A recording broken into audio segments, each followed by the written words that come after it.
Oh no! To our untitled review show. Welcome to Gray Blanket Boys. Uh, It's a review show where we just talk about whatever the fuck we want to talk about. Maybe, I don't know. Our set is still pretty janky. Still messing around with the kinks a bit or whatever. We're still trying to figure out the gimmick. Yeah. Something to stand out. As it stands, there's nothing. Yeah, I guess we just wanted to do this review as like a test run, see how it goes. So today we're reviewing Goro Miyazaki's From Up on Poppy Hill. This is Goro Miyazaki's second movie at Ghibli. Let's just say Tales from Earthsea didn't do very well critically.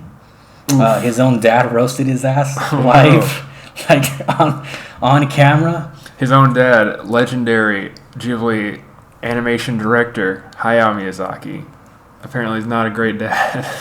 Oh no, Miyazaki. He's an old school hard ass type of person.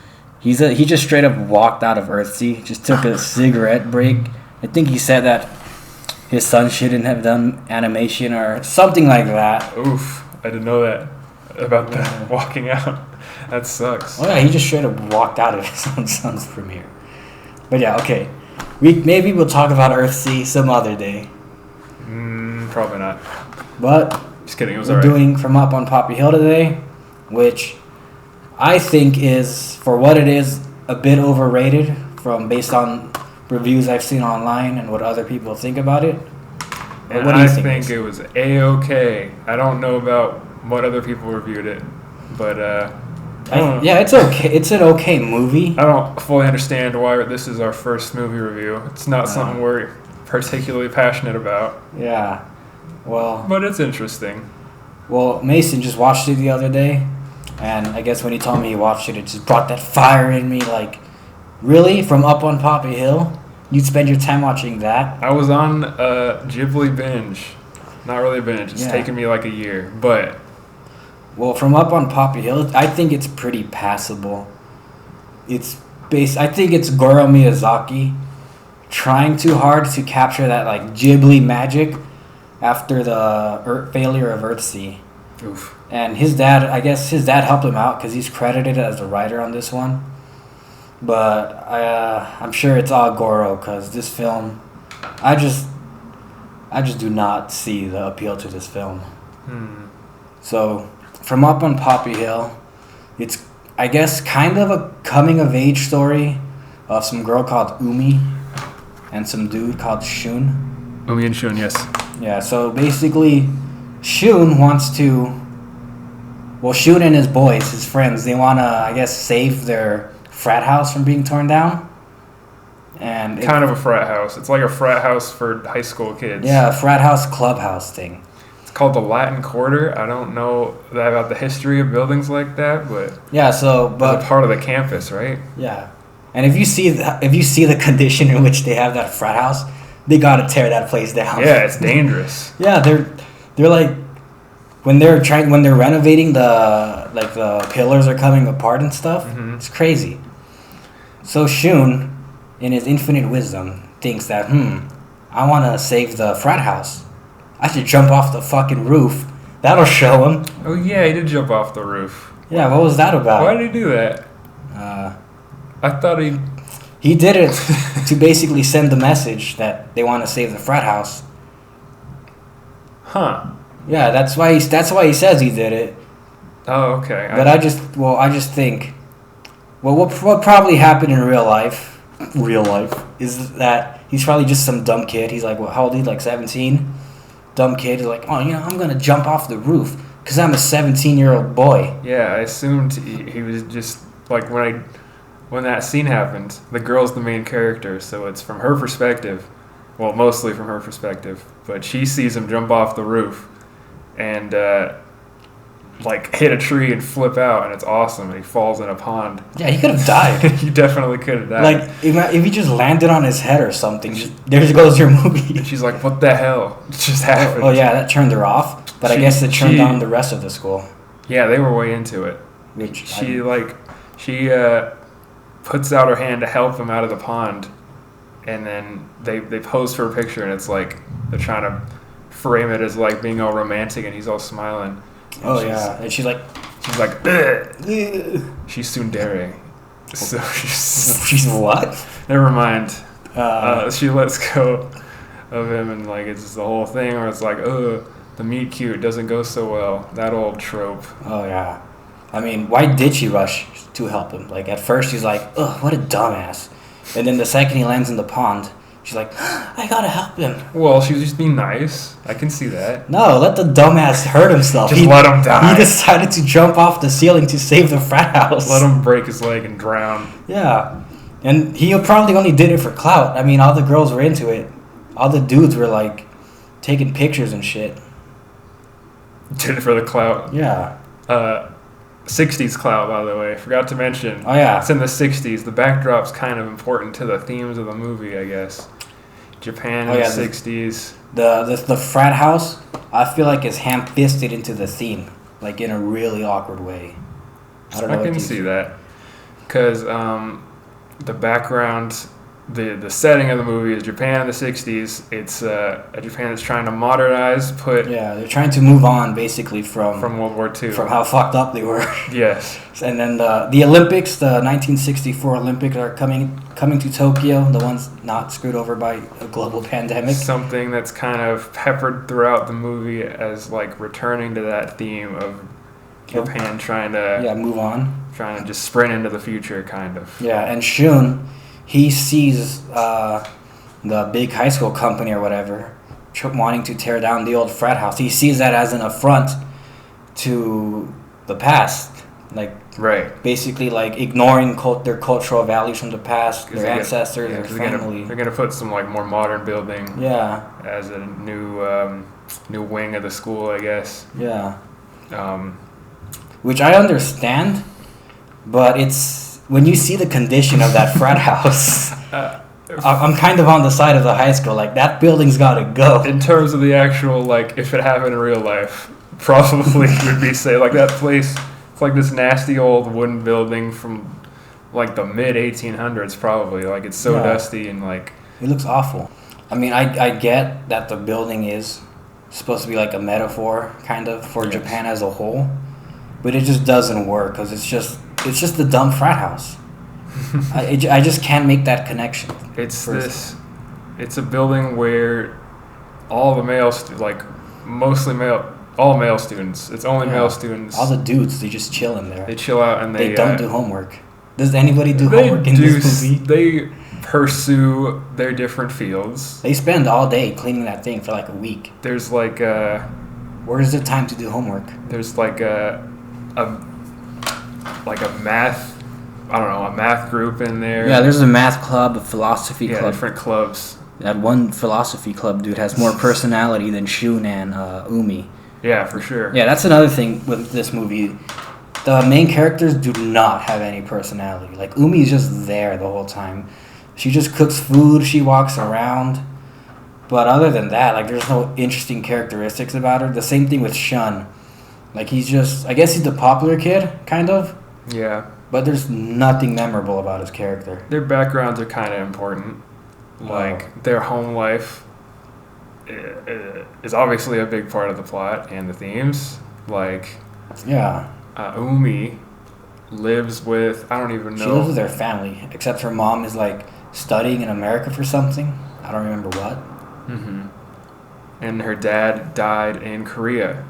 Yes, the Korean War. Which is something we were talking about beforehand. The choice to make him a Korean, not even a casualty. It sounds more like he was a non-combatant in the Korean War. Yeah, he was a supply runner. Yeah. In the Navy. Which I guess cleans their hands of Umi's dad. Like, he's not a fucked up. Like, phew. Full on. Dodged a bullet. Full on die for the emperor type dude. Which is okay. Like, I guess it. I mean, it's not a bad thing. It's not something I would have thought about until you brought it up, but it is interesting. Yeah, because the whole point of the movie is moving on from where Japan was prior to World War II. And that being a bad thing, according to the main characters. So having Umi's father probably be a World War II vet would have made more sense thematically, I think. Though I understand why they decided to go the non-combatant Korean War route, since it wouldn't be as much of a touchy subject. Yeah, it would have been interesting. Like an interesting wrench in things. Like having her dad be, part of an army or a military that wasn't looked on kindly by history. Definitely. But she still loves him. Bad. But she still loves him and wants to remember him and sees him as a hero in her eyes. It would have been an interesting way to go about it, but I can see just because he was a lot more complicated. Just because he was in the Imperial Japanese Army or Navy, if he was a World War II vet, I wouldn't automatically make him a bad guy because he's just a foot soldier. Yeah, and I guess it would have helped the theme better. I think. I guess we'll talk about the elephant in the room. It's an elephant, I guess. The incest. The incest portion of the movie. The incest subplot slash maybe a plot. The what are you doing, stepbro portion of the movie. Oh no. So as this is going on, their attempts to restore the Latin Quarter and. Yeah, Umi shows Shun a picture of her family, right? And Shun's all like, "Bro, is that my real dad?" But he doesn't say that. Yeah, and we don't know what's going through his head for a second. Like his face changes. Yeah, I feel like he's weirded out right there. Like he's like, "Oh," and then she walks away, all smiling, doing something. Yeah, and she's slowly catching feelings for him. Yeah, throughout. They're growing together. It's obvious. But then once Shun finds this out, or thinks he does, he becomes more distant. Yes. Which I feel like was a bit of a 180 for his character. Because he's a very brash and outgoing guy. So I feel like the second he saw that, he should have confronted her like, whoa, we might be brother and sister. Oh, it's definitely, maybe they didn't handle it perfectly, but like, yeah, and then, at least, they immediately saw it as a bad thing in a way. He eventually does tell her, and she too is weirded out.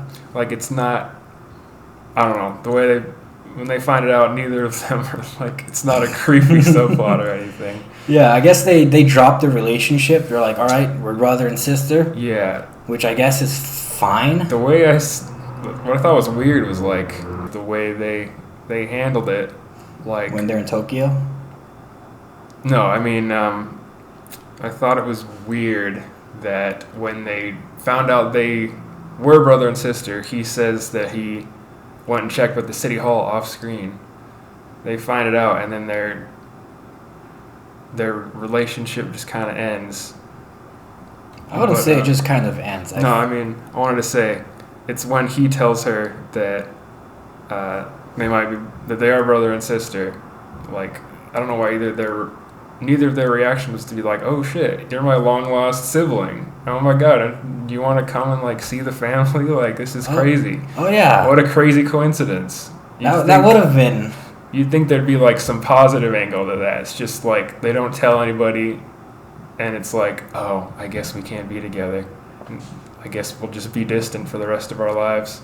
At least in that part of the story. Yeah, because later on they go to Tokyo to appeal to the big business dude to like not tear down their frat house, and at night, Umi just straight up says, "I don't care if we're brother and sister. I love you, and I want to be together."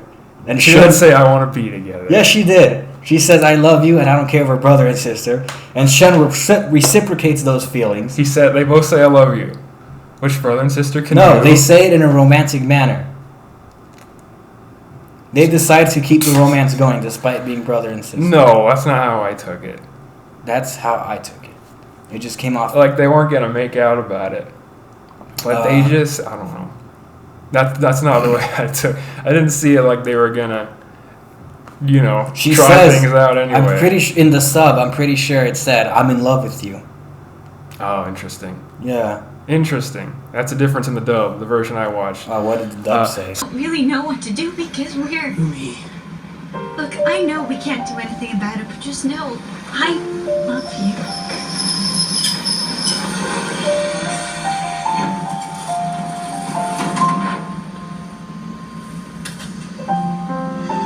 And I love you too.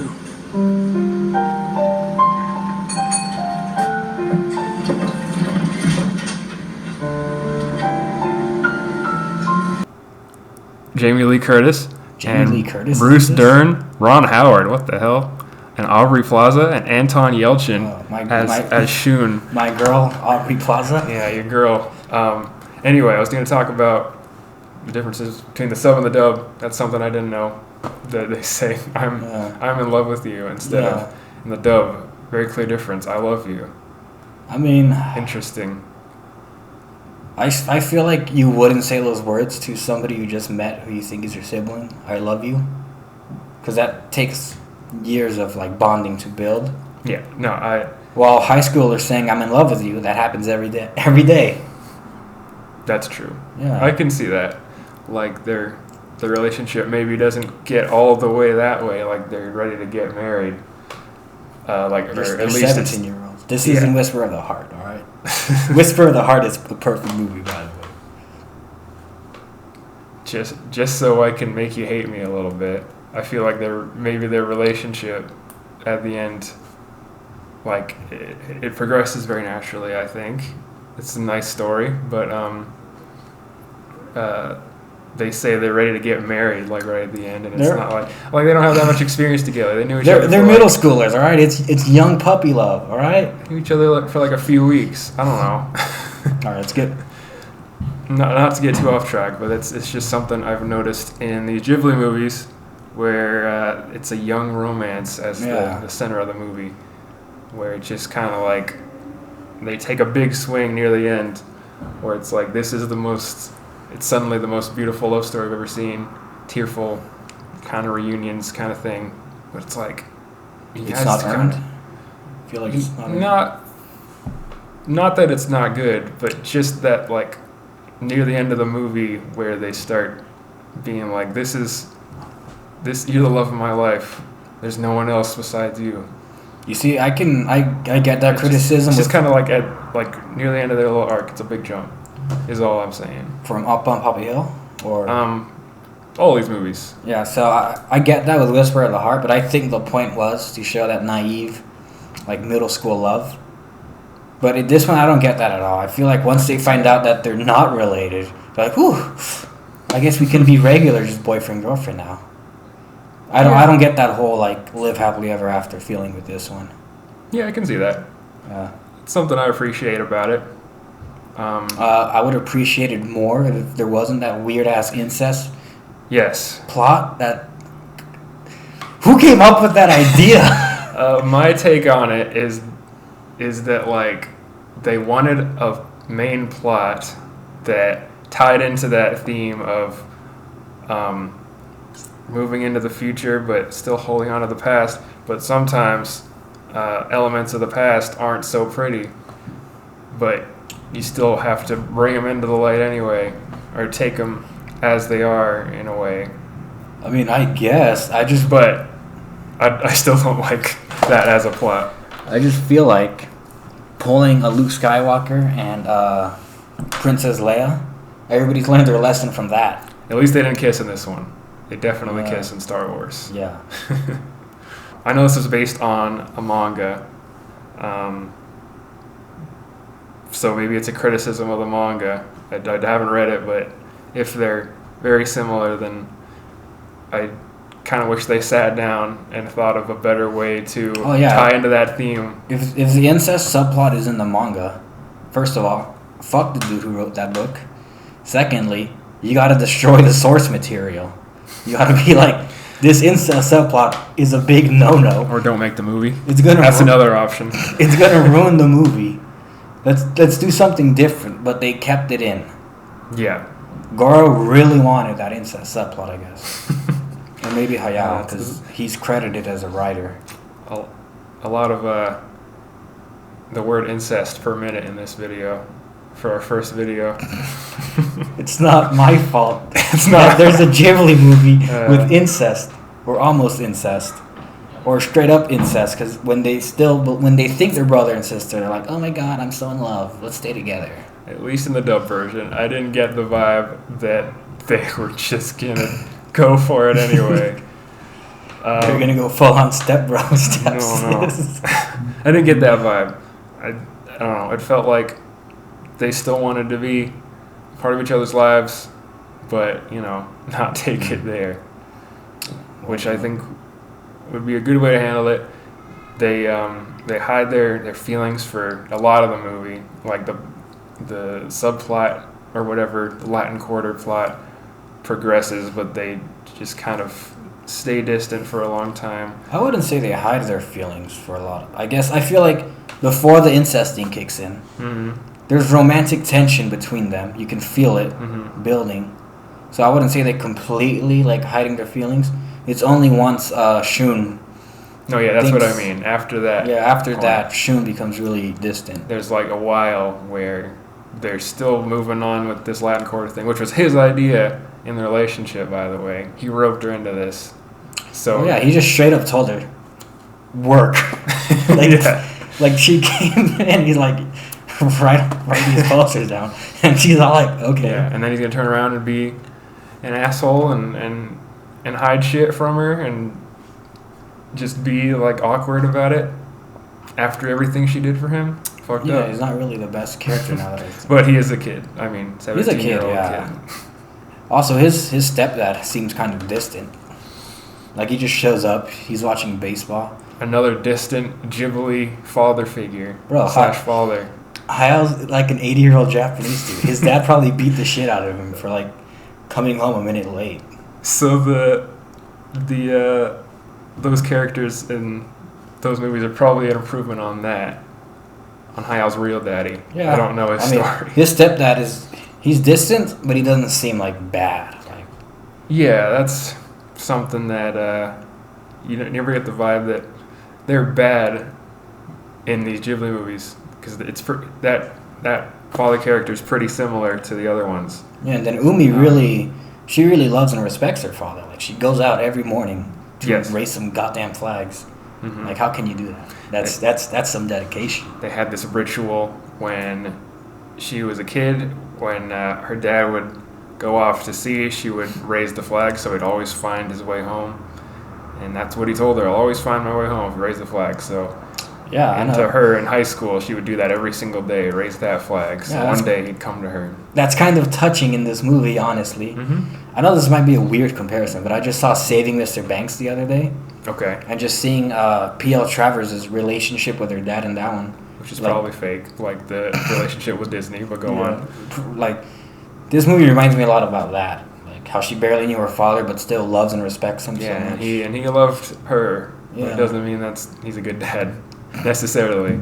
But I guess that's different from Umi's dad is a good dad, Mason. He's a great dad. All right? He just had to go off and die in the Korean War. What an asshole. He was asking for it. But that's what you get for not helping out North Korea. That is another weird element, is she straight up says near the end of this movie that she feels that Shun showing up in her life was her dad finally returning after her raising the flag. There's a little bit of Oedipal stuff going on there. Not a fan of thinking too much about that. I wouldn't say it's okay. I can see why it's weird with the whole incest stuff, but on its own, I feel like, because it turns out like Shun is the son of like one of her dad's best friends. Right. So they're not related. Yeah. Hey. So I feel like, I guess his arrival is more of like a message from her father, something like that. Where it's not meant to be weird, more like closure kind of for her. Okay, like I can see that take. Like he's her missing piece, and she's his missing piece. Sure. You know, the Shel Silverstein bullshit. Yeah, I get it. Yeah. But, yeah, so it doesn't have to be weird. They made it weird. It was kind of the main plot, but the thing with her dad is what I'm saying. If it wasn't for the incest in this movie, I probably would have given to be clear, there is no incest. If it wasn't for that weird ass subplot, I would probably be giving this movie like a 7. It's fine, but that incest thing. How many points is having incest or not worth? 1 whole ass point. That's 1 point. 1 point. Remember that for future reviews. Okay, we should probably not have a rating system. I mean, on my letterbox, I gave it like a 3 out of 5. Step Brothers out of 10 for me. There's the art. The art, oh, It is beautiful. I mean, it's as it's ever, Ghibli, of like, course. This is top of the line stuff. Like, this is as good as it's gonna get. Yeah, it's the best 2D animation that's still being made. Yeah, and the music, music is fine. It does the job well, I think. I liked it. It's got kind of a jazzy feel. You mean it's got Persona vibes? It's got Persona vibes, Persona which is vibes. literally just jazz, the genre. Yeah, I mean, the music, I feel like on its own, probably doesn't stand that well. Who did the music? I'm not sure. I don't think it's The old boy Hisaishi? yeah, I don't think it's him. The boy, that's the boy. Not right my there. boy. Music by Satoshi Takabe. It's- Never heard of them, It's made by some dude with a Japanese name. which is But- hard for us Anglo people to remember. It's hard for us filthy foreigners to pronounce. Yeah. So it's passable. It does its job. There's some like little beats here and there which were stuck in my head for like 5 minutes after the movie, but like I don't remember any of the music now. Mm-hmm. The music being I'd say pretty iconic part of Ghibli movies as a whole. Like the best ones. Yeah, You got but Spirited that's Away. because Hisaishi is a Beautiful god. soundtrack. Yeah, he's a god. When you have a god, like your music is bound to like be. Yeah. Did he do Grave of the Fireflies? I don't No, think he so. didn't do. Okay. So it's mostly like the relationship is between Hayao and Hisaishi. Yeah, he did. He also did one of Takahata's, Princess Kaguya, which I think is probably one of the best. One of the best, One of his works. according to you. I fell asleep, but that was like I'm gonna years beat ago. your ass. That was like years ago, and I was sleepy, and I was watching with subs. So, I'm gonna beat your ass, Mason. so I'll give it another go for sure. It's on the list. Mm. I'm watching them mostly in order. I want to talk about the animation some more. It's beautiful. It's iconic Ghibli animation. Got the classic Ghibli faces. You can see them right there with the freaking black cartoon eyes, and Yeah, I don't know if Goro himself animates, but he's definitely surrounded by the best in this movie. It's Studio Ghibli. Like, yeah, and you got the backgrounds are one of the most beautiful parts of the visuals yeah. of any Ghibli movie. They're all hand painted backgrounds, but they use computer to assist. They do some compositing and like 3D elements, so there's some perspective. Did they? On the With this, background elements. I think they've been using 3D stuff Yeah, since like Princess Mononoke, I think. definitely. At least, obviously, they have like the parallax, like where object in the background or object in the foreground move faster laterally than object in the background. I That's don't probably know. a computer I'm thing. not an animation. It's not animation. We need our boy Blake to explain that stuff to us.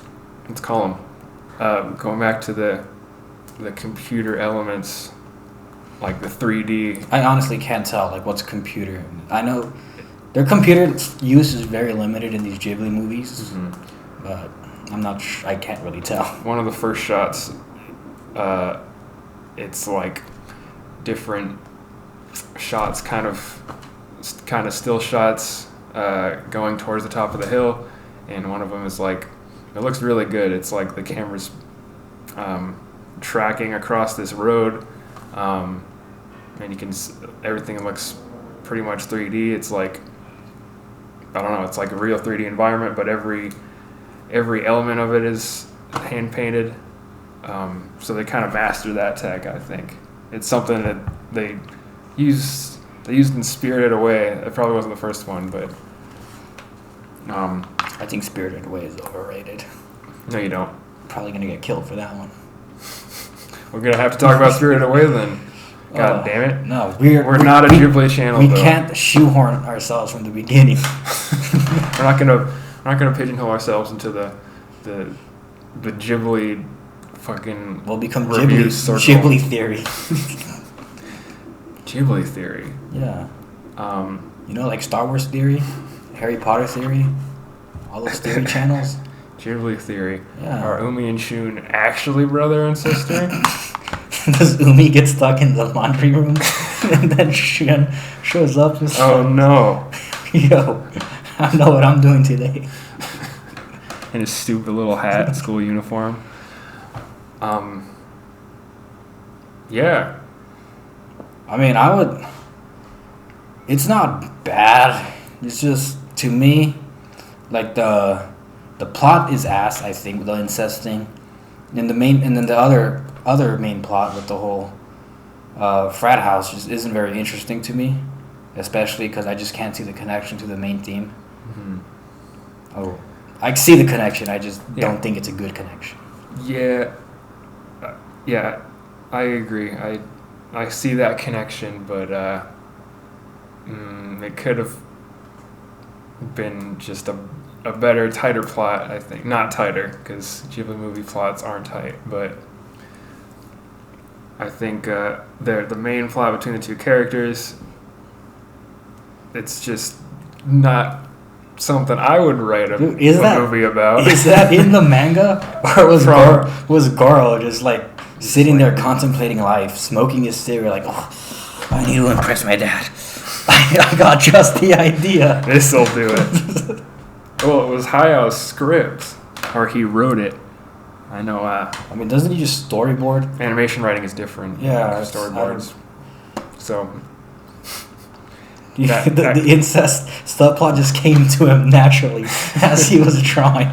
that was one of his Zen visions that he has while he's storyboarding. Just the main plot, it could have been different, and it still could have had the main themes, and it wouldn't have had this uncomfortable undercurrent, I think, Yeah. which kind of detracts from everything. What would you give it out of 10? I'd give it a solid 6. Same. Yeah, That's what I gave it on Letterboxd. basically average. Yeah. It has its moments. Music. I mean, I'll give it a 7. I'll bump it up because it's a Ghibli movie, and it's just Hey, the vibe. Don't fall for the brand. No, I'm serious. It's the vibe. Vibe? It's I don't great. It's beautiful to look at, and Ghibli movies, they just have this pacing that's so unique, especially for animated movies, where it's just kind of characters hanging out, and the plot doesn't like make crazy leaps and bounds forward. It's not really like the opposite of a lot of animation, which is very hyperactive and like in your face, especially compared to like Disney, where there's got to be like music in every scene.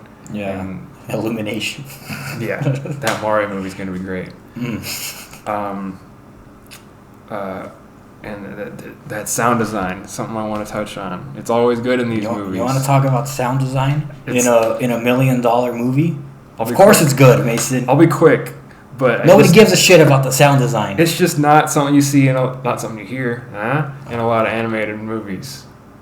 Like everything anime, Western animation, where Yeah, there's 'cause- just like a silent scene and you have just the sounds of the environment behind the characters talking, or the long stretches where there's no dialogue. It's just the character hanging out like outside in nature. Nature's a big part of these, and you're looking at the scenery and you're hearing the environment. There's just such a love for these different settings that these would take place in.